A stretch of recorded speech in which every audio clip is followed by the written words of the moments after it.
만나면 좋은 친구 MBC.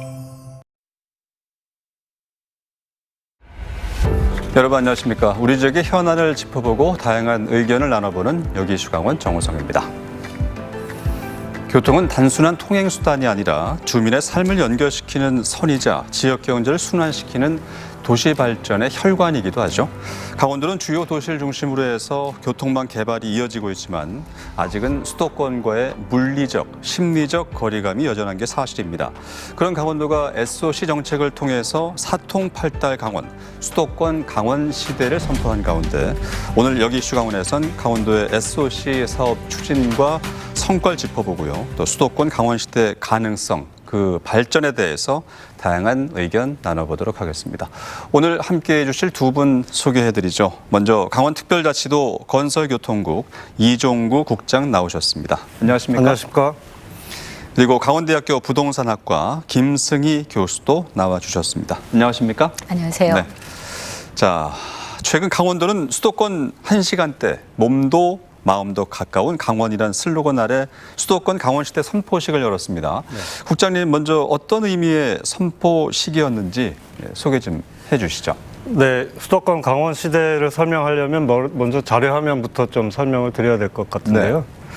네. 화면을 보시면 이제 과거 2010년도와 지금 현재의 수도권과 연결되는 고속도로, 철도망, 교통망 현황을 보실 수 있습니다. 네. 근데 이제 그림에서 보시는 것처럼 과거에 비해서 지금 현재 수도권과의 접근성이 굉장히 크게 개선이 됐습니다. 그러네요. 2010년에서 현재 2025년까지 한 15년 사이에 조금 더 채워진 모습이네요. 네, 그렇습니다. 물론 이제 현재 노선들은 지금 공사가 진행 중인 현장도 있고 또 사업이 확정돼서 이제 시작해야 될 노선들도 있어서 지금 현재에 이용하는 노선이 아니지만 조만간에 이제 준공이 되면서 우리가 이용할 그런 노선들입니다. 이렇게 교통망이 개선이 되면서 실제로 춘천에서 청량리역까지 이동 시간이 56분에서 1시간, 원주의 경우도 청량리역까지 50분에서 1시간이면 접근이 가능하고요. 강릉의 경우에는 이제 열차에 따라서 1시간 36분에서 1시간 50분이면 접근이 가능합니다. 그런데 이제 수도권 주민들은 여전히 강원도는 멀고 또 강원도는 오지고 이런 인식들이 너무 깨지지 않고 있는 상황입니다. 지금 설문조사 결과도 나오고 있네요. 네, 그래서 저희들이 한번 실제로 수도권 주민들을 대상으로 설문조사를 해봤습니다. 춘천, 강릉, 원주에서 청량리역까지 얼마나 걸릴 걸로 생각하냐 이런 질문을 던졌더니 그러면서 보시는 것처럼 춘천에 대해서는 50% 이상이 1시간 반 이상 걸린다. 이렇게 답을 했고 원주의 경우는 수도권 주민 66.8%가 1시간 반 이상 걸린다. 실제로는 1시간이면 가지 않습니까? 네, 이게 심리적 거리가 좀 멀다고 응답을 했군요. 네, 그래서 이번에 저희들이 설문조사를 하면서 저희들이 막연하게 추측했던 실제 교통 상황에 비해서 강원도는 좀 멀게 인식하고 있는 이런 심리적 벽을 저희들이 확인할 수 있었습니다. 그래서 이러한 벽을 깨지 않으면 강원도 교통망이 확충이 돼도 그 교통망의 여러 가지 다양한 효과들을 좀 기대하기 어렵지 않겠나 이런 판단에서 심리적 거리를 없애고자 하는 그 정책을 추진하게 되었습니다. 지난 6월 17일 저희들이 도에서 올라가서 다양한 이벤트를 열었는데 약 2천여 분의 수도권 직장인들께서 참여를 해주셨습니다. 그 당시 굉장히 호응이 좋았고요. 무엇보다도 정말 1시간이면 갈 수 있냐 이 명제에 대한 인식도 크게 많이 좋아졌습니다. 이것을 통해서 이런 인식이 개선이 되면은 그동안 강원도의 관광은 주로 이제 주말 관광 위주로 이루어지고 있지 않습니까? 1시간이면은 이제 평일 관광 활성화도 이제 기대를 할 수가 있고요. 또 기업의 입장에서는 기업이 입지를 정할 때 수도권과의 접근성이 굉장히 중요한 요소인데 수도권에 1시간에 접근할 수 있다는 요소는 기업의 이전, 공공기관의 이전과 같은 이런 측면에서도 다양한 이제 기대 효과가 있을 거라고 보고 있고요. 무엇보다도 도내에서 수도권의 직장이나 학교를 가기 위해서 전출하는 인구가 매년 4만 명 규모가 됩니다. 직장 때문인데요. 만약에 1시간 거리에 출퇴근이 가능한 환경이 된다면 도내 청년 인구의 유출을 막는 이런 효과도 있을 걸로 기대를 하고 있습니다. 그래서 앞으로 지속적으로 이 도내 교통망이 수도권에서 1시간 이내 접근이 가능하고 수도권 주변의 어지간한 교외의 도시만큼 충분한 접근성을 갖추고 있다. 이런 측면들을 계속 홍보해 나갈 계획입니다. 네. 교수님께서는 수도권 강원 시대에 대해서 어떤 생각을 갖고 계신지요? 네, 저는 수도권 강원 시대라는 개념이 단순히 이제 행정적인 용어나 정치적인 구호로 보진 않습니다. 네. 이제 실제적으로 국토 구조의 실질적인 개편이 있을 수 있고요. 그리고 지역 간 역할과 기능의 재배치를 의미하는 전환점이다 이렇게 생각을 하고 있습니다. 네. 기존의 국토 체계 같은 경우는 수도권을 중심으로 해서 인구하고 산업하고 자본이 집중이 되고 이게 비수도권 지역들이 이제 보완적으로 공간 기능을 해왔는데요. 이제 하지만 지금의 강원도 같은 경우에는 이제 기능적으로 연계되고 정주뿐만 아니라 산업이라든지 자연이 어우러진 이제 서울과 이제 수도권과 균형적인 파트너로서 이제 네. 나아갈 수 있는 조건을 갖추고 있다고 생각을 하고요. 여기에 이제 특히 광역교통망이 확충이 되고 디지털 인프라가 고도화되고 수도권 외 산업 등의 이전 같은 게 정책이 같이 작동을 하게 되면 이제 강원도 같은 경우에는 함께 성장하고 대안이 될 수 있는 공간으로 자리매김을 할 수 있다고 보고요. 이제 어떻게 보면은 이제 수도권 강원 시대는 수도권과 가까운 강원이 아니라 이제 우리만의 방식으로 수도권과 어깨를 나란히 할 수 있는 이제 강원으로 완성돼야 된다고 생각을 하고요. 이런 흐름 속에서 도시계획이라든지 부동산이라든지 정주 정책이 이제 통합적으로 작동을 해야 된다는 점을 좀 강조드리고 네. 싶습니다. 가까운 거리뿐만이 아니라 뭐 경제 사회적으로 수도권과 동등한 위치에 네. 설 수 있는 그런 인프라 확충의 기회를 막고 있다. 네. 이런 말씀이신데 강원도에서 수도권까지 1시간대밖에 걸리지 않는다. 여러모로 상당히 많은 의미를 내포하고 있을 것 같아요. 네, 여기서 이제 1시간이라는 시간값은 굉장히 중요한 예. 그 상징적인 의미를 갖고 있다고 볼 수 있습니다. 이제 그 과거에는 행정구역이라 이 지리적인 이런 거리로 구획되던 지역 간 경계가 이제는 시간거리 중심의 생활권으로 이제 개념으로 재편됐다 이렇게 말씀을 드릴 수 있을 것 같은데요. 실제 기존 연구들에 의하면 수도권에서 인접 지역이 60에서 90분 내로 이제 접근이 가능하게 되면 의료라든지 교육이라든지 문화 이런 일반적인 전반적인 일상생활 공유가 가능하게 되는 이제 그런 가능성이 굉장히 높아진다 네. 이렇게 분석을 하고 있습니다. 그래서 어떻게 보면은 춘천이나 원주에서도 수도권의 주요 도시처럼 이제 그 동일한 범주로 이제 출퇴근이 가능하게 되는데요. 이렇게 되면은 크게 4가지 정도로 이제 구조적인 함의를 갖습니다. 첫 네. 번째는 이제 말씀하셨듯이 주거지를 선택을 하는데 굉장히 다변화된다. 수도권보다 이제 주거비 부담이 높은 걸 좀 회피를 하고 자연 경관을 선호하는 계층들이 올 수 있다라는 부분들이 있고요. 정주와 소비가 분화된다. 그러니까 일은 수도권에서 하고 생활은 강원도에서 하는 그런 기능 분담을 할 수가 있고요. 네. 그 다음에 이제 지역 산업의 기회도 확대가 됩니다. 수도권에서 산업들이 이전을 해와서 이제 분산형 R&D 거점도 만들 수 있고요. 예.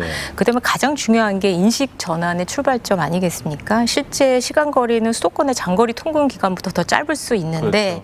이제 이런 거리 착시를 해소할 수 있는 계기를 만드는 것이 바로 1시간대 통근권이라는 사실이라고 볼 수 있을 것 같습니다. 알겠습니다. 자, 강원도는 사통팔달 교통망 구축을 목표로 그야말로 총력을 기울이고 있는데요. 국장님, 강원도의 역점 사업이기도 하지만 제21대 대선 당시에 이재명 대통령이 강원도 광역과 도내 교통망 확충을 상당히 많이 강조했어요. 강원도 SOC 공약 철도 부문을 보면 춘천 원주선, 또 GTX-B 춘천 연장, 용문 홍천 광역철도 등등의 9개 사업을 제시를 했고 또 양구, 경북, 영천 내륙고속도로도 있고요. 동서 평화고속도로 등을 약속하기도 했습니다. 네. 새 정부가 이제 출범한 지 한 달이 지났는데 이 강원 교통망 확충과 관련된 이런 공약에 대해서 기대하시는 바가 상당히 크실 것 같은데요. 어떻습니까? 네, 그렇습니다. 지금 말씀해 주신 대로 이제 대선 과정에서 대통령께서 사통팔달 1시간대 강원 교통망을 구축하겠다. 네. 그렇게 해서 단절의 강원이 아닌 연결의 강원을 만들겠다 이렇게 약속을 하셨습니다.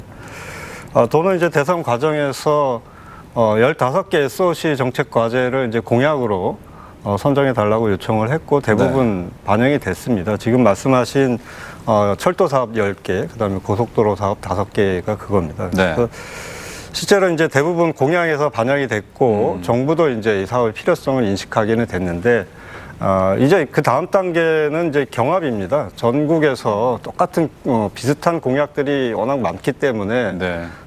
이번 정부가 한 번에 다 할 수는 없지 않습니까? 그렇죠. 그렇기 때문에 이번 정부의 정책 과제에 우선적으로 강원도 과제들이 좀 반영되는 게 그 다음 단계의 목표이다. 그래서 저희는 이제 그동안 요청했던 공약 과제들을 이번 정부의 정책 과제로 반영하는 데 지금 중점을 두고 있습니다. 네. 특히 무엇보다도 저희들이 이제 기대를 걸고 있는 부분은 대통령께서 접견권에 오셨을 때 그동안 지역의 특별한 희생에는 특별한 보상이 필요하지 예. 않겠냐 하는 공감대를 표현하셨습니다. 그래서 이런 점들은 강원도의 희생을 사실 인정한 첫 번째 사례가 아닌가 생각됩니다. 네. 그래서 이런 부분들을 정부에 잘 어필해서 정부의 정책 과제로 최대한 반영하고자 합니다. 네, 말씀대로 SOC 사업들이 국정 과제에 반영될 수 있는 게 다음 단계다. 네, 네. 강원도 발전, 지역 발전을 위해서 정말 요구되는 정책들이 상당히 많습니다. 네, 그렇습니다. 특히 교통망 확충에 대한 의지가 크고요. 도민들 요구 역시 끊임없이 제기되는 것 같고 특별한 이유가 있을지 궁금하고요. 실제로 현실적으로 교통 공백이 얼마나 큰 건지 현재 강원도의 교통망 수준은 어떤지 여기에 대해서도 좀 말씀해 주시죠. 네, 우리 이제 강원자치도 지역이 타 지역에 비해서 특히 교통망 관점에서 보면 이제 굉장한 불균형 상태에 놓여 있다 이렇게 얘기하실 수 있고요. 이제 저희들이 우선적으로 짚어보는 지표들은 고속도로, 철도, 국도 이렇게 주요 간선 교통망을 중심으로 보는데 네. 고속도로의 경우에는 이제 자료 화면에서 보시는 바와 같이 1980년대부터 현재까지 도내 고속도로망이 지속적으로 이제 확충이 되면서 발전해 왔는데 네. 보시는 것처럼 강원도만 이제 허옇게 비어 있는 상황입니다. 그러네요. 아직도. 네, 그래서 실제로 고속도로 정책의 가장 근간은 30분 이내에 고속도로에 접근하도록 하겠다 하는 네. 건데 30분 이내에 고속도로 접근 가능 면적을 따져보면 전국 평균이 한 78% 정도 됩니다. 그런데 강원도는 이제 40.8%에 불과하거든요. 그래서 보듯이 가장 낮네요. 네, 그렇습니다. 이게 가장 낮은 것까지는 저희들이 이해할 수는 있는데 낮아도 너무 낮은 게 이 현실이라는 그러네요. 겁니다. 그래서 이런 면들을 이제 정부에 계속 어필하고 있고요. 국도의 경우도 사실 마찬가지입니다. 전국에 52개 노선이 있는데 4차선 연장 비율을 놓고 보면은 전국 평균적으로 61%가 4차선이고 나머지가 2차선인데 우리 강원도의 경우는 4차선이 36%밖에 안 됩니다. 그래서 너무 차이가 많이 나요. 예, 이게 저희가 조금 낮은 것까지는 네. 이해할 수 있겠는데 너무 현저하게 격차가 크다 네. 하는 부분들을 정부에 계속 이제 호소하고 있는 편입니다. 고속철도도 사실 마찬가지인데 강원도민들이 고속도로에 접근하는 평균 접근 시간이 85분입니다. 85분이요? 네. 1시간이 훌쩍 넘어가네요. 네, 그렇습니다. 고속철도를 타기 위해서 네. 1시간 반 정도를 써야 되는데 네. 대전이 1등이거든요. 대전인 모든 주민이 30분이면은 고속철도를 탈 수 있는 환경이 그렇군요. 되어 있습니다. 그래서 강원도가 이러한 열악한 교통망 환경에 놓여 있기 때문에 정부에 지속적으로 요구할 수밖에 없는 상황이고 예. 과연 이게 오랫동안 SOC 정책이 가져온 경제성 논리가 이러한 불균형을 초래하지 않았나 이렇게 보고요. 이제는 강원도가 혜택을 요구하는 것은 아니고 네. 어느 정도 공정한 균형을 좀 갖춰달라고 요구하는 것이기 때문에 이런 면에서 정부를 계속적으로 좀 설득해 나갈 필요가 있습니다. 네. 균형 발전 측면에서도 교통망이 정말 타 시도에 비해서 너무 열악한 상황이네요. 네, 그렇습니다. 자, 비단 강원도뿐만이 아니라 전국 다른 지자체에서도 아까 좀 말씀을 해 주셨는데 교통망 확대 등을 통해서 정주 여건 개선하겠다면서 너도나도 사업 추진에 열을 올리고 있어요. 네, 그렇습니다. 살기 좋은 도시, 살기 좋은 주거 환경에 대해서 이번엔 교수님께 좀 질문을 드려야 될 것 같습니다. 어떤 요건을 갖추는 게 제일 중요할지, 여기서 교통이 차지하는 비중이 어떨지. 네. 이제 현재 전국의 자치단체가 정말 말씀대로 교통망을 확충하는 데 굉장히 열을 올리고 있고요. 네. 주거단지 개발이라든지 생활 SOC를 확충하는 데 굉장히 노력을 하고 있고 살기 좋은 도시를 만들겠다는 목표를 내세우고 있습니다. 네. 근데 이제 단지 외형적인 기반 시설만으로 이제 이런 확충만으로 이제 지속 가능한 정주 여건을 보장하기는 굉장히 어렵습니다. 그래서 정주라는 말 자체가 그대로 이제 삶의 터를 지속적으로 이어가겠다는 건데 네. 저희가 학술적으로 이렇게 이제 정주 여건이 좋은 도시를 크게 4가지 요건을 잡습니다. 첫 번째는 주거가 안정되어야 된다. 주거 안정. 근데 이거는 이제 가격적인 측면도 있고요. 그다음에 공급이라든지 주택의 품질적인 측면도 있습니다. 네. 그리고 이제 일자리 접근성이 굉장히 높아야 된다. 네. 이제 이 부분에 대해서 아까 1시간대 얘기도 말씀을 하셨고요. 그 다음에 생활 편의 인프라라고 해서 의료, 교육 이런 육아를 하는 거라든지 문화 시설들이 적정거리 분포를 해야 되고요. 네. 그 다음에 사회적인 연결망이라서 공동체에 대한 소속감이라든지 이런 인간관계 지속 가능성도 함께 고려를 해야 되는데 이렇게 이제 그 주거의 이런 4가지 요소에 교통은 이 모든 요소의 매개이자 조건이 될 수밖에 없습니다. 그렇죠. 그러니까 단지 A에서 B로 이동하는 것뿐만 아니라 일자리하고 주거, 교육과 돌봄, 그다음에 소비와 여가를 이어주는 이제 혈관 같은 네. 역할을 하는 게 이제 도로라고 할 수 있는데요. 이제 아까 말씀하셨듯이 주요 시설에 30분 내에 접근을 한다, 1시간 내에 광역적으로 접근을 한다라고 하는 거는 삶의 질 만족도가 통계적으로 굉장히 유의미하게 네. 상승하는 그런 효과를 갖고 있기 때문에 교통망이라는 것 자체가 이제 삶의 가능성을 결정짓는 핵심 변수다라고도 말씀을 드릴 수 있습니다. 그래서 이 2가지를 어떻게 같이 가져갈 거냐 이런 부분에 있어서는 이게 따로따로 할 게 아니라 교통하고 주거, 일자리, 복지에 대한 이제 통합 설계를 같이 정주역 간에 같이 가져가야 되고요. 단편적인 이런 물리적인 개발이 아니라 이제 사람 중심의 생활권 설계로 나아갈 때 네. 이제 비로소 이제 살기 좋은 도시가 완성된다 그렇게 네. 말씀을 드릴 수 있을 것 같습니다. 타 지역에 비해서는 그동안 이 균형 교통이 너무 이루어지지 않았기 때문에 SOC 확충이 가장 급선무인 것 같기도 합니다. 현재 강원도에서는. 그런데 수도권 1시간대 사통팔달 강원 정책이 속속 추진되면서 주요 도시의 부동산 시장도 동시에 또 꿈틀대고 있는 것 같아요. 네, 부동산학적으로 사통팔달 강원이 되면 네. 어떤 영향을 미치고 또 어떤 효과를 네. 기대할 수 있을까요? 네, 실질적으로 이제 사통발달 강원의 추진에 따라서 이제 시장이 반응하고 있는 실질적인 변수다라고 말씀을 드릴 수 있겠습니다. 이제 부동산학적으로 볼 때 이제 교통망 확충은 단순한 시간 단축을 넘어서 이제 토지 이용에 대한 가치라든지 지역 자산을 재평가할 네. 수 있는 그런 결정적인 요인이라고 말씀을 드릴 수 있는데요. 이제 2가지 효과를 말씀을 드릴 수 있겠습니다. 예. 첫 번째는 접근성 프리미엄인데요. 이런 이제 고속철도나 고속도로나 이런 광역 버스나 뭐 이런 노선이 새롭게 생기거나 개선이 되면 해당 지역의 부동산 자산은 수요자들의 인식 변화에 따라서 재평가를 네. 받게 됩니다. 물론 가격적인 부분도 있겠지만 춘천이나 원주 같은 경우에 서울 접근성, 수도권 접근성이 높아진 동시에 수도권보다 좋은 쾌적한 주거 환경을 갖고 있기 때문에 대체 주거지로서 경쟁력을 빠르게 확보할 수 있고요. 예. 실제적으로 작년 하반기 기준으로 해서 원주와 춘천은 중소도시, 다른 중소도시 거래에 비해서 거래량 회복이라든지 가격 상승률도 이제 전국 상위권에 해당을 하고 그렇군요. 있기 때문에 교통 개선이 이제 수요 회복하고 가격 변동에 영향을 줬다 이렇게 말씀을 드릴 수 있고요.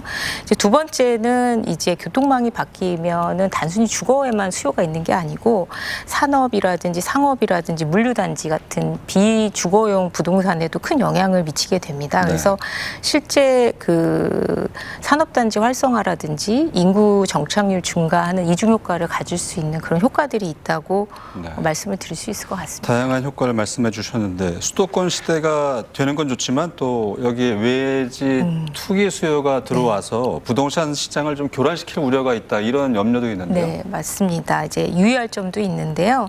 이제 교통망 개선이 투기성 자본이라든지 이런 걸로 유입이 되면은 네. 지역의 실수요자들이 피해를 입을 수 있고요. 그렇죠. 주거 불안정을 초래할 수 있습니다. 그래서 또한 그 지역의 이제 부동산 시장과 이제 지속성을 확보를 하려면 교통망하고 연계된 정주 정책이 굉장히 필요할 것 같고요. 네. 또 하나는 교통망 확충이 오히려 지역 불균형을 확대한다는 얘기도 있을 수 있을 것 같습니다. 예를 들어서 KTX 정차역 주변만 활성화되고 주변에 있는 읍면 지역은 개발이 안 되는 이제 더욱 소외되는 그런 현상이 나타날 수도 있거든요. 네. 그렇기 때문에 교통망 개발을 할 때는 지역 내 연계 개발도 하면서 외연적인 확장도 하고 그리고 나서 정주 계획하고도 같이 통합적으로 관리하는 전략이 매우 필요하다 이렇게 네. 말씀을 드릴 수 있겠습니다. 지역 내 지역과 지역을 연결하는 그 연결 교통망도 상당히 중요하다라고 교수님이 짚어주셨는데 재정 확보가 쉽지 않다 이런 우려도 또 일각에서 있고요. 그리고 환경단체에서는 SOC 건설로 인한 환경 파괴 우려가 있지 않냐 여기에 대해서도 좀 말씀을 해주셔야 될 것 같아요. 네, 먼저 이제 환경 관점에서 말씀을 드리면 모든 개발 행위는 환경을 이제 좋은 쪽에서 나쁜 쪽으로 만듭니다. 네. 그런데 우리가 이 사업을 하는 게 맞냐, 안 하는 게 맞냐를 판단할 때는 이제 비교를 하지 않습니까? 네. 그런데 이제 개발된 형태, 진전된 형태의 교통망이라는 거는 환경 피해를 오히려 저감시킵니다. 예를 들면 터널을 개통하면 과거에 산 중턱으로 산을 이렇게 했던 훼손했던 이런 어떤 훼손들을 절감을 할 수 있고요.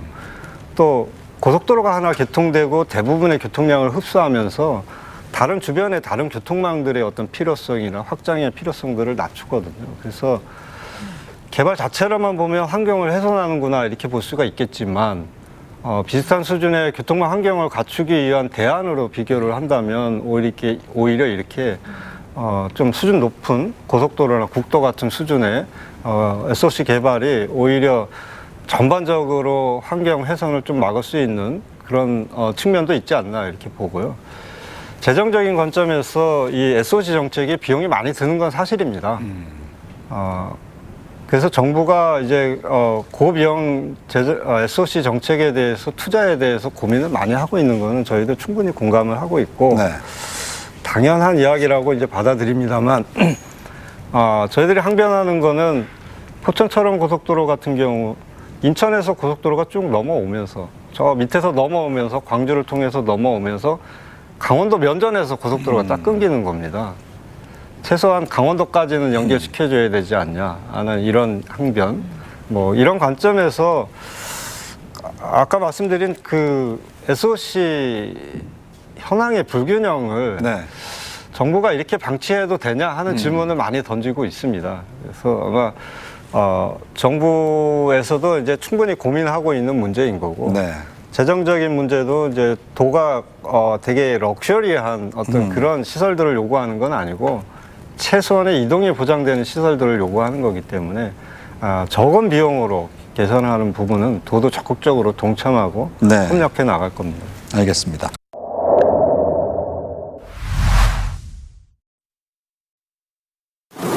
강원도 교통망 확대와 인프라 건설, 도민의 수건 사업이자 지역 발전을 위한 핵심 사업입니다. 현재 고속도로 건설과 또 건설 추진 계획이 있는 사업들에 대해서 좀 말씀해 주실까요? 네. 지금 자료 화면으로 좀 설명을 드리겠습니다. 노선들이 여러 개라서요. 먼저 이제 자료 화면에 파란색으로 보이는 노선이 현재 이제 사실상 사업이 확정된 노선입니다. 네. 1번이 제천영월 구간인데 제천영월. 지난해 예타를 통과해서 실시 설계 중에 있었습니다. 그 과정에서 설계를 했더니 사업비가 이제 큰 폭으로 5천억 이상 증액을 대면서 타당성 재조사를 받게 되었습니다. 네. 당시에는 추진 중인 사업이 좌초되지 않을까 좀 그런 위기감이 좀 커졌던 시점이었고 네. 그렇잖아도 이제 BC 경제성이 굉장히 낮은 사업이기 때문에 지난해 굉장히 위기감이 있었습니다. 네. 그래서 총력적으로 대응을 했고 그 결과 다행히 제천영월 고속도로의 타당성 재조사 통과를 해서 총 사업비가 증액된 상태에서 지금 설계가 거의 마무리 단계에 있습니다. 네. 아마 연내 빠르면 내년 초 정도면은 실제로 착공에 들어갈 걸로 저희들 보고 있고요. 네. 2번은 영월 삼척 고속도로는 이제 말씀하신 대로 예비 타당성 조사로 통과가 돼서 앞으로 이제 절차를 밟아서 설계와 시공 단계에 들어갑니다. 아마 이 과정이 저희들이 짧게는 7년, 길게는 10년 정도 소요될 걸로 보고 있는데 네. 규모가 워낙 큰 사업이기 때문에 그 정도 기간은 소요가 됩니다. 남북권의 또 중요한 숙지였었죠. 네, 그렇습니다. 그래서 영월 삼척 고속도로가 이제 사업 계획이 확정이 됨으로써 소위 이제 강원 남북권 지역에 대한 새로운 이제 국면을 맞이하게 됐다 네. 이렇게 보고 있고요. 지금 저희는 이제 해당 시군들과 함께 고속도로 개통 이후를 준비하는 그런 TF를 가동을 하면서 준비 단계에 있습니다. 네. 빨간색으로 보이시는 3번과 4번은 현재 이제 예타가 추진 중이거나 올해 예타를 이제 신청할 대상입니다. 3번이 속초고성고속도로, 4번이 포천철원고속도로입니다. 네. 그래서 포천철원고속도로는 지난 4월 예타 대상 사업이 선정이 돼서 예타가 진행 중에 있고 저희들이 반드시 이거는 예타를 통과시켜야 될 그런 사업입니다. 네. 속초고성고속도로의 경우에는 올해 하반기에 예타를 신청을 해서 하반기부터 연말 정도에는 이제 예타가 시작될 수 있도록 일정을 좀 추진할 계획입니다. 그렇군요. 나머지 초록된 노선들은 현재 그 사업 계획이 확정이 되지 않았기 때문에 조금 차순위 사업이라고 보시면 됩니다. 그래서 이 4개 노선에 대해서는 현재 정부의 3차 고속도로 건설 계획에 중점 사업으로 반영하는 게 첫 번째 단계입니다. 그래서 네. 올해 연말까지는 이 사업들을 정부 계획에 확정을 해서 그 이후에 차근차근 타당성 조사 등 이제 추진할 계획입니다. 네. 이렇게 되면은 이제 두 개 현재 그 서울 양양 고속도로 그다음에 제2영동 고속도로 등을 통해서 지금 도내 고속도로망이 완전한 격자망을 갖추게 됩니다. 이렇게 되면은 소위 아까 말씀드린 30분 내 고속도로 접근성 거의 90% 가까이 올라올 걸로 저희는 네. 보고 있고요. 이게 궁극적으로 도가 목표로 하고 있는 고속도로망의 지향점이다 이렇게 이해해 주시면 되겠습니다. 네. 그리고 더불어서 우리 지역민들은 요즘 또 주말 휴가철에 춘천 서울 구간이 상당히 많이 막히잖아요. 네네. 제2경춘국도에 대한 관심도 높은데 현재 진행 상황 어떻게 돼가고 있나요? 네, 제2경춘국도는 이제 지난번에 예타 면제 사업으로 추진이 돼서 네. 사실상 이제 사업 추진이 확정이 됐습니다. 지금까지 시스 설계를 했는데 지금 현재는 시스 설계를 했더니 이제 당초 예상보다 비용이 한 6천억 정도 증액이 됐습니다. 예. 그래서 이 총 사업비를 이제 증액을 하는 협의를 지금 정부와 하고 있고. 네. 사실 이게 이제 큰 폭으로 증액이 되다 보니까 오랜 기간 논의가 필요했고 지금은 이제 총사업비 결정에 대한 어느 정도 이제 좀 마무리 단계에 와 있다 이렇게 네. 이해해 주시면 될 것 같고요.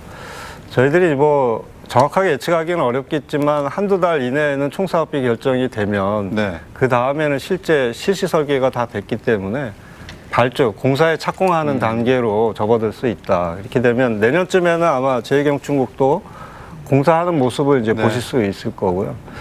제2경춘국도가 개통이 되면 이제 강원도 교통망의 그 고질병이라고 할 수 있는 주말체증. 그렇죠. 이 문제가 지금 저희들이 목표로 하고 있는 제2경춘국도는 구 경춘국도보다 훨씬 더 개선된 성능. 네. 예를 들면 평면 교차가 없이 입체 교차로 갈 수 있기 때문에 신호등 없이 바로 직진할 수 있는 이런 그래요. 환경들을 목표로 하기 때문에 제2경춘국도가 개통이 된다면 주말 교통체증 네. 굉장히 큰 폭으로 개선이 될 걸로 기대를 하고 있습니다. 지역민과 관광객들에게 상당히 희소식이네요. 네, 그렇습니다. 알겠습니다. 그리고 이재명 대통령이 강원 SOC 공약으로 철도 사업을 대거 포함시켰잖아요. 네. 이번엔 또 철도 사업을 살펴볼 텐데 현재 철도 건설 어떻게 진행되고 있습니까?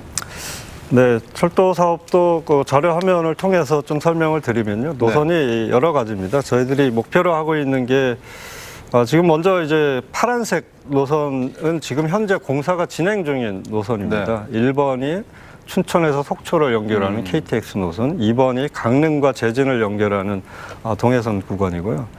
하단에 삼척에서 부전까지 연결되는 동해선은 금년 1월에 개통이 됐습니다. 네. 그래서 이 세 개 노선이 지금 이제 사업이 추진 중에 있고요. 그 다음에 3번에 여주에서 원주까지 연결하는 구간이 지금 공사 중에 있습니다. 이렇게 세 개 사업에 지금 현재 추진되는 공사 사업비 규모가 다 합치면 약 7.5조 정도의 사업이 진행 예. 중에 있고, 지금까지는 굉장히 재정 투자나 이런 부분들이 원만히 진행 중에 있다 이렇게 말씀드릴 수 있습니다. 네. 세 개가 모두 2028년 개통 목표네요. 네, 이제 사업 추진 당시의 목적은 그렇지만 이제 이게 아마 이제 토지를 확보하는 과정, 그다음에 인허가를 이제 행정 절차를 진행하는 과정들이 네. 설계 단계에는 고려가 안 됩니다. 그렇군요. 그렇기 때문에 아마 이 예정된 목표보다는 조금 더 시간이 소요될 수 있다 이렇게 판단을 하고 있습니다. 네. 예타 진행도 좀 말씀해 예, 주시죠. 지금 빨간색으로 표현된 두 개 사업이 지금 예타가 현재 진행 중입니다. 네. 4번이 용문에서 홍천까지 연결하는 광역철도, 네. 그다음에 5번이 삼척과 강릉, 오래된 노선으로 저속 구간을 좀 고속 구간으로 개선하는 사업인데 이 두 개 사업이 예타가 지금 진행 중입니다. 네. 아마 연말까지 저희들이 최종적인 결론을 도출하는 걸 목표로 하고 있습니다만 이제 사실상 이제 강원도로서는 굉장히 중요한 두 개의 사업이기 때문에 이번에는 반드시 예타가 좀 통과될 수 있도록 저희들이 총력을 기울이고 있습니다. 네. 그리고 나머지 초록색으로 표현된 노선들은 이제 저희가 정부가 올해 연말까지 5차 국가 철도망 구축 계획을 재수립을 합니다. 네. 이 철도망 구축 계획에 강원도 사업으로서 반영하고자 하는 사업들입니다. 눈에 띄는 것들이 원주에서 춘천을 통해서 철원까지 연결하는 춘천 원주 구간, 네.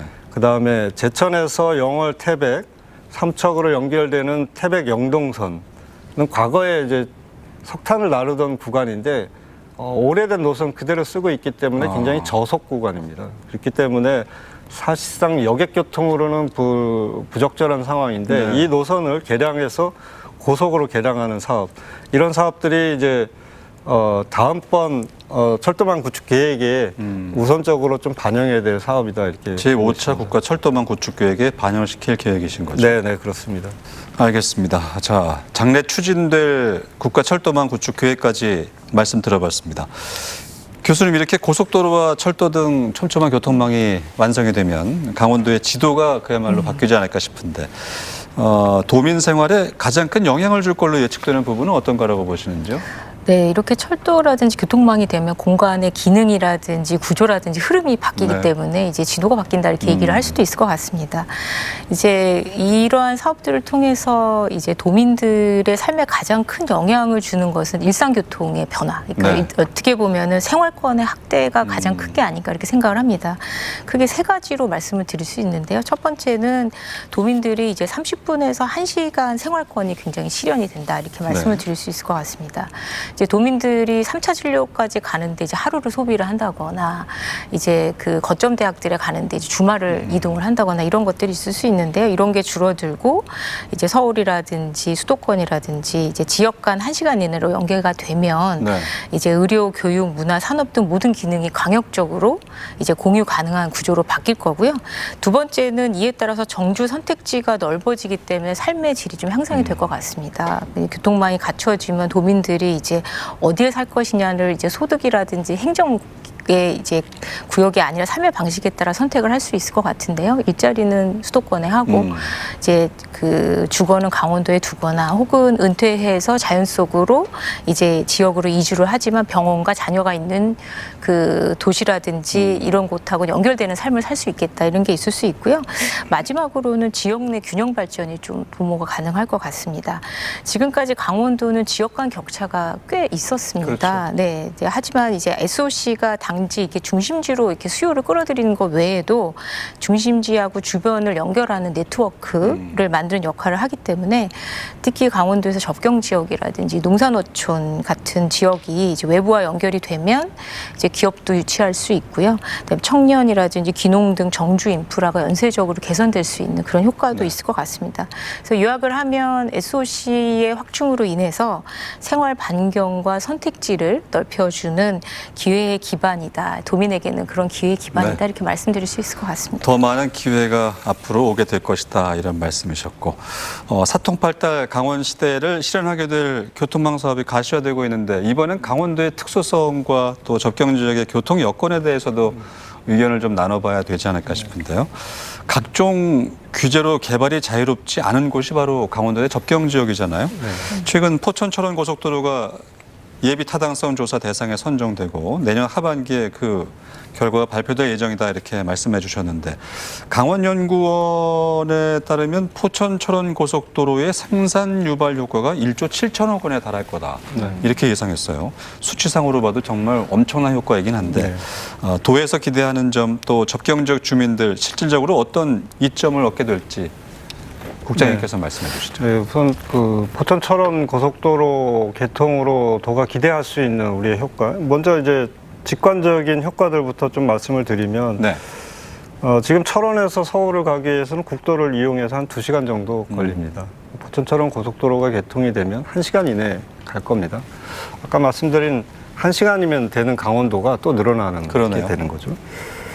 지금 포천에서 철원에서 포천을 가는데 약 국도로 50분 정도 걸리는데 고속도로 개통이 되면 15분이면 갑니다. 그러니까 철원 분들은 앞으로 15분이면 수도권 외곽에 들어간다, 이렇게 네. 보시면 됩니다. 그래서 강원 북부권과 수도권 북부권을 연결하는 새로운 관문이 확보하게 된다, 이렇게 이해하시면 됩니다. 이거는 이제 비단의 철원의 문제일 수도 있고, 네. 철원 인근의 북부권, 양구나 인제 지역에도 수도권 북부권을 겨냥한 새로운 정책들의 어떤 가능성을 열어주는 사업이다, 이렇게 기대가 됩니다. 네.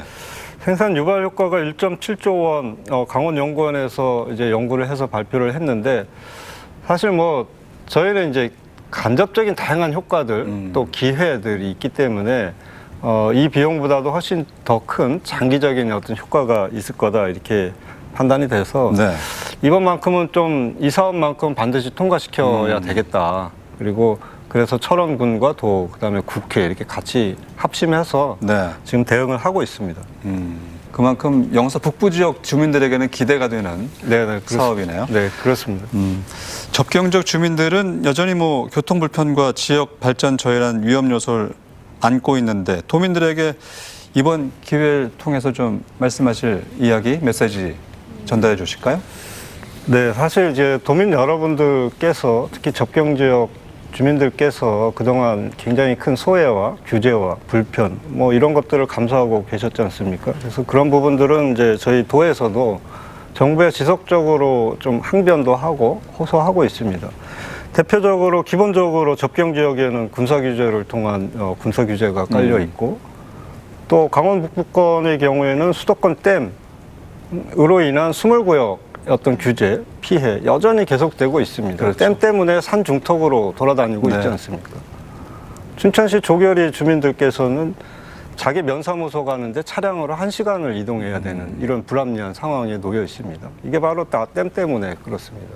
이 밖에도 백두대간 보호구역, 또 환경 규제, 다양한 규제들로 인해서 접경권은 그야말로 중복된 규제로 그동안 발전할 수가 없었습니다. 네. 그래서 교통망을 해달라고 했더니 교통량이 너무 적어서 투자를 할 수가 없다고 이야기를 합니다. 이렇게 규제가 많은데 어떻게 교통량이 많이 늘어날 수가 있겠습니까? 교통량이 없기 때문에 오히려 교통망을 좀 SOC를 공급해야 되는 게 아닌가 이런 네. 측면에서 이제 정부에 지속적으로 논의를 하고 있고요. 그래서 지금 당장은 이제 이런 인식을 공유하고 또 문제를 해결하는데 시간이 많이 걸립니다. 아마 굉장히 힘들고 지루하실 수도 있는데 분명한 거는 한 발 한 발 이런 방향으로 지금 가고 있고 정부에서도 점차 이제 귀 기울이는 어떤 그 모습들이 좀 더 강해지고 있다. 이런 것들이 있기 때문에 희망을 갖고 끝까지 함께 해 주셨으면 고맙겠습니다. 네. 이번엔 교수님께 좀 질문 좀 드리겠습니다. 접경 지역이 각종 규제에 묶여 있다고 말씀드렸는데 강원도 내 접경 지역의 특수성에 대해서 좀 설명 부탁드리고요. 접경 지역 주민에게 필요한 정주 여건이나 주거 복지 요거도 좀 언급해 주시면 좋겠어요. 네, 지금 뭐 교통망 확충이라든지 다양한 개발 사업들이 궁극적으로는 정주 여건을 개선하는 거 그렇죠. 아니겠습니까? 그래서 정주 여건적인 측면에서 접경 지역의 특수성을 좀 말씀을 드려보겠습니다.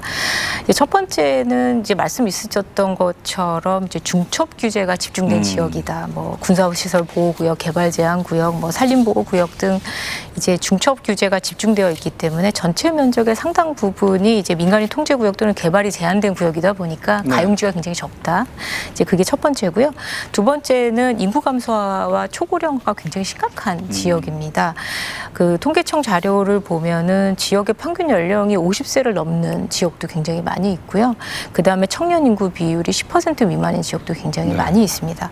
이러다 보니까 기반 시설이 부족하고 민간 투자가 거의 이루어지지 않아서 자생적으로 이제 발전이 어려운 그런 지역이라고 할 수 있습니다. 이런 특수성을 갖고 있기 때문에 정주 환경을 어떻게 그러면 조금 발전을 시킬 수 있냐, 과제가 뭐냐 이걸 말씀을 좀 드리면은 이제 첫 번째는 이제 맞춤형 주거 복지를 좀 공급할 필요성이 있다. 인구 구조에 맞게끔 이제 기존의 이런 도시에서 하는 주택 정책이 아니라 고령자라든지 귀농귀촌이라든지 군인 가족들 같은 이들을 위한 이제 소규모 임대주택이나 지역 맞춤형 생활 SOC라든지 이제 각종 뭐 주택에 대한 리모델링 지원 같은 이런 주거 복지 정책이 굉장히 필요할 것 같고요. 이제 두 번째는 이제 기반 인프라 시설에 대한 개선과 통합 운영이 필요하겠습니다. 이제 소규모 인구 분포로 인해서 이제 병원이라든지 학교라든지 공공시설들이 굉장히 분산되어 있습니다. 네. 그렇기 때문에 비율이 높아서 이제 교통과 연계해서 이제 이동복지 플랫폼들을 좀 다기능화할 필요성이 있고요. 이런 것들을 조금 중첩적으로 할 필요성이 있겠다 이렇게 말씀을 드릴 수 있겠습니다. 알겠습니다. 접경 지역뿐만이 아니고 강원도 전반적으로 좀 정주 환경에 대해서 살펴보고 싶은데요. 현재 어떤 수준인지 또 타 시도의 사례와 비교해 주신다면요. 네, 강원도 정주 환경이 뭐 그렇게 나쁘다, 절대적으로 나쁘다 이렇게 말씀을 드릴 수는 없는데요. 타시도하고 비교를 해서 몇 가지 이제 문제점과 과제에 대해서 말씀을 좀 드리겠습니다. 이제 정주 환경을 평가하는 기준이 이제 한 5가지 정도가 있거든요. 이제 주거 안정성, 교육, 의료, 보건, 인프라에 대한 접근성, 교통에 대한 접근성, 일자리 소득 수준, 이제 문화생활 여건 등 이렇게 나눌 수 있는데요. 전반적으로 강원도가 평균에 좀 못 미치는 그런 경향을 보이고 있습니다. 첫 번째는 이제 주택 보급률이 전국 평균이 한 107% 되는데 강원도가 한 115% 정도 됩니다. 그러니까 외연적인 지표는 굉장히 높지만 문제는 이제 품질하고 접근성입니다. 이제 오래된 주택들도 많이, 낡은 주택들도 많이 있고요. 그다음에 인구 구조가 고령화나 이제 청년들에 대응하는 그런 주택 공급이 별로 없기 때문에 그런 접근성이 좀 떨어진다 이렇게 말씀을 드릴 수 있고요. 의료 접근성 지표 같은 경우에도 보면은 도내 시군 중 상당수가 1차 의료기관에서만 진료를 받고 2, 3차 진료를 받기 어렵기 때문에 응급 환자나 고령자들이 굉장히 주거지와 병원이 동시에 존재하지 않는 그런 부분이 있을 수 있고 문화교육 인프라도 몇 개 거점 도시에 집중되어 있기 때문에 이제 그 주민의 문화 소비권이 굉장히 제한된 경우도 많이 있습니다. 그렇기 때문에 이제 강원도에 살고 싶은 사람들은 많지만 실제로 이제 정착할 수 있는 조건을 갖춘 데는 몇 군데 되지 않는 그런 현상이 나타날 수 있고요. 이제 최근에 기농기촌이라든지 이제 워케이션 같은 원격 근무라든지 이런 게 늘어나고 있는데 이제 강원도 같은 경우에는 강원도로 이주했다가 다시 재이주하는 3년 이내에 재이주하는 비율도 전국적으로 좀 높은 편에 있습니다. 그래서 단순하게 이제 그 외형적인 개발보다는 이제 생활 밀착형 정주 환경이라고 할 수 있는데요. 이제 교육하고 의료하고 교육이랑 주거가 다 연계된 그런 패키지형의 이런 정책 공급이 굉장히 절실한 시점에 와 있지 않나 그렇게 생각합니다. 네, 교통 인프라에 맞는 정주 환경 조성도 상당히 중요하다 이렇게 말씀해 주셨어요. 건설교통국의 역할이 정말 점점 더 커지는 것 같습니다. 앞으로 어떤 전략으로 임할 계획이신지요? 네, 이제 강원도 SOC 정책, 특히 이제 SOC 사업을 이제 유치해야 되는 입장에서 보면 이제 기본적인 전제가 있습니다. 첫 번째는 이제 강원도 사업은 경제성이 낮다. 이거는 저희들이 이제 뭐 부인할 수 없는 사실이고요. 그래서 저희는 이제 그 이유를 설명하는 데 좀 주력을 합니다. 왜 강원도가 경제성이 낮을 수밖에 없는지. 첫 번째는 국토교통망 관점에서 보면 종점이기 때문에 그렇습니까? 이게 이제 버스 노선도 경유지는 사람들이 많지만 종점에 가는 사람은 딱 종점이 목적지일 경우에만 이동하기 때문에 강원도의 경우에는 이제 교통량 자체가 크지 않을 수 있습니다. 두 번째는 교통량이 많지 않은 게 교통이 너무 열악해서 그렇습니다. 4차로로 쭉 뚫려 있으면은 많은 사람들이 이동하고 했을 텐데 교통이 너무 열악하기 때문에 이제 그 교통량 자체가 크지 않는 이게 마치 닭이냐 달걀이냐 뭐 이런 논리가 될 수가 있거든요. 그래서 저희들은 늘 항변합니다. 길이 안 좋으니까 사람이 안 다니는 거지. 길이 안 좋아서 해달라고 했더니 사람이 안 다녀서 못 해준다고 하면 이거는 이런 문제는 어디 가서 하소연하느냐 이런 식으로 이제 정부를 설득하는 데 나서고 있고요. 다만 이제 정부의 정책 결정에 큰 트렌드가 최근에 이제 크게 변하고 있는데 과거에는 이제 경제성에 입각해서 평가를 했다면 지금은 이 경제성이 안 좋더라도 균형 발전이나 정책적인 관점에서 필요하다면 사업을 이제 추진하는 편입니다. 그래서 저희가 그 작년에 지난해에 그 예타를 예비 타당성 조사를 이제 추진했던 도로 사업이 5개 사업이 있습니다. 이거 화면에 보이실 텐데요. 보시면 영월삼척 고속도로가 예타를 통과할 때 BC가 0.27이었습니다. 경제성이 상당히 낮았네요. 네, 그래서 통상적으로 이 정도 규모의 사업이면 BC가 0.7이라도 이 예타 통과를 장담할 수가 없습니다. 그래서 이 사업이 이제 예타 통과하기 위해서 뛰어다닐 때 부처의 많은 실무 직원들이 이건 안 될 텐데 왜 이렇게 열심히 하냐 이 정도 삐시면 도저히 가능성이 없다. 이런 판단도 있었고, 그런데 이제 그런 인식이 바뀌게 된 계기들이 저희들이 이제 실무를 쭉 보다 보면 네. 주민들이 나서니까 이 정부의 인식도 바뀝니다. 이게 왜 이 지역에 이만큼 절실한 문제인지, 우리가 이런 것도 없이 그동안 얼마나 희생을 했고 네. 고통을 감내해 왔는지, 이런 목소리들을 주민들 스스로가 내면서 그 목소리에 대한 정부의 인식은 좀 크게 변화되는 걸 느낄 수 있었습니다. 사실상 0.3도 안 되는데 예타를 통과한 건 제가 알기로는 전국에서 최초의 사례입니다. 그렇군요. 그리고 이 이후에 영월 삼척 고속도로가 예타 통과한 이후에 정부의 기조도 이제 크게 변화하게 됐고요. 그야말로 이게, 기적을 만들어내셨네요. 네, 그렇습니다. 이게 경제성만 따질 문제가 아니라 지역의 현황상 필요하면 정책적인 관점에서도 경제성이 낮은 사업도 추진할 필요가 있다. 네. 이런 것들을 정부가 이제 인정을 하고 있다. 이런 것들을 보여주는 상징적인 장면이라고 할 수 네. 있습니다. 정부는 대체로 지자체 공무원들이 와서 하는 이야기들을 그렇게 귀담아 듣지 않습니다. 네. 그런데 지역의 주민들께서 직접적으로 내는 목소리는 굉장히 크게 관심 있게 지켜보거든요. 네. 그래서 우리 도의 SOC 사업들에 대한 도민들의 관심 그리고 참여 이런 부분들은 우리가 정부를 설득하는데 굉장히 큰 힘이 될 거다. 네. 이런 차원에서 많은 관심과 참여를 좀 꼭 부탁드리고 싶습니다. 알겠습니다. 지역민의 힘, 자기 목소리가 가장 중요하다라고 말씀까지 해주셨고요. 교수님, 오늘 수도권 강원시대를 주제로 의견 나눠봤는데 수도권 강원시대를 활짝 열어가기 위해서 도내 주요 도시에 어떤 정책과 자본이 필요하다고 보시는지 말씀해 주실까요? 네, 오늘 이야기 나눈 수도권 강원시대라는 것 자체가 강원도가 수도권과 가까워졌다라는 네. 물리적인 선언이 아니라 이제 기능과 역할의 분담을 통해서 새로운 균형과 협력의 질서를 만들어가겠다라는 공간 비전에 대한 전략이라고 생각을 합니다. 네. 이걸 실현하기 위해서는 이제 강원도 주요 도시들이 각자 주요한, 그러니까 고유한 기능을 특화를 하고요. 이를 네. 연결하는 네트워크 발전 전략을 중심으로 해서 정책과 자본이 집중될 필요성이 있다 이렇게 생각을 합니다. 이제 흔히 개발은 빠를수록 좋다고 우리가 얘기를 하지만 속도보다 더 중요한 게 이제 방향성하고 지속 가능성 네. 아니겠습니까? 이제 지금처럼 강원도 같은 인구 구조 측면에서는 되게 조금 필요한 게 이제 전략적인 예측하고 아까 말씀하셨던 시민들과의 수기 과정이 굉장히 네. 중요할 것 같습니다. 이제 강원도가 이제 우리나라에서 가장 심각한 인구 구조를 보이고 있고 인구도 지속적으로 감소를 하고 있고 청년 인구 유출은 타 지역에 비해서 1.5배나 되고 있고 고령화율은 23%를 넘어서고 있습니다. 이런 인구 구조 속에서 이제 교통망하고 도시개발이 정주 인구의 실질적인 변화하고 일치하지 않을 경우에는 이제 빈 역세권, 네. 이용자 없는 교통망, 정주 없는 정비지구가 될 가능성이 굉장히 높거든요. 그래서 이제 좀 간단하게 세 가지 관점에서 좀 말씀을 드리면 수요 기반이 아닌 정주 기반으로 전략을 짜야 된다. 이제 단순히 수요 예측을 넘어서서 이제 정착 가능성, 주거, 의료, 네. 복지 뭐 이런 것들을 다 수치화해서 이제 그 계획에 반영을 해가지고요. 어떻게 개발을 할 것인가, 개발 우선순위도 정할 필요성이 있을 것 같고요. 두 번째는 우리가 이제 이전에 했던 고정 인구가 아니라 이제 체류형 인구, 우리가 생활 인구라고도 얘기를 하고 유동 인구들을 좀 중심으로 사고를 할 필요성이 있다. 그래서 이제 다양한 그 관광이라든지 재택근무라든지 단기 체류자 등 다양한 인구들이 증가를 하고 있습니다. 강원도에. 그래서 이런 체류형 도시 정책이 연계를 해서 뭐 공유주택이라든지 워케이션이라든지 이런 측면에 있어서의 이제 정책도 굉장히 필요할 것 같고요.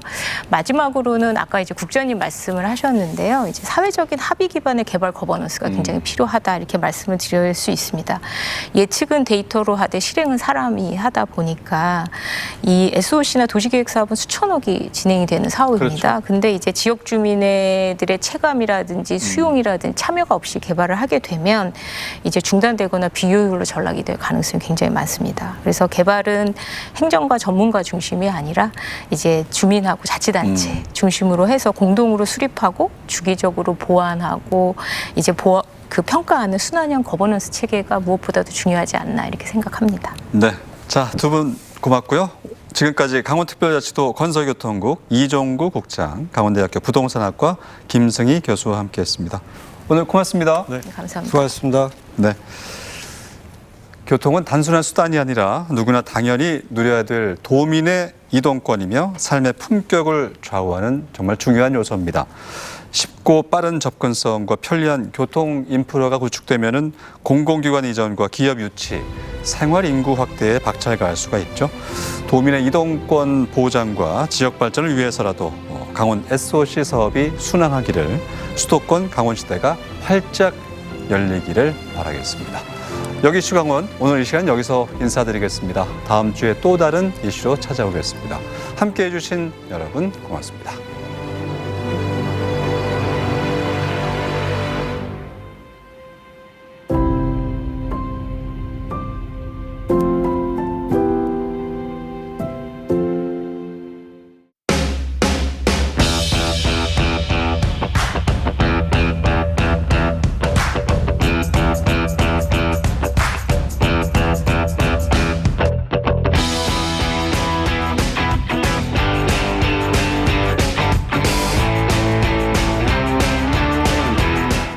만나면 좋은 친구 MBC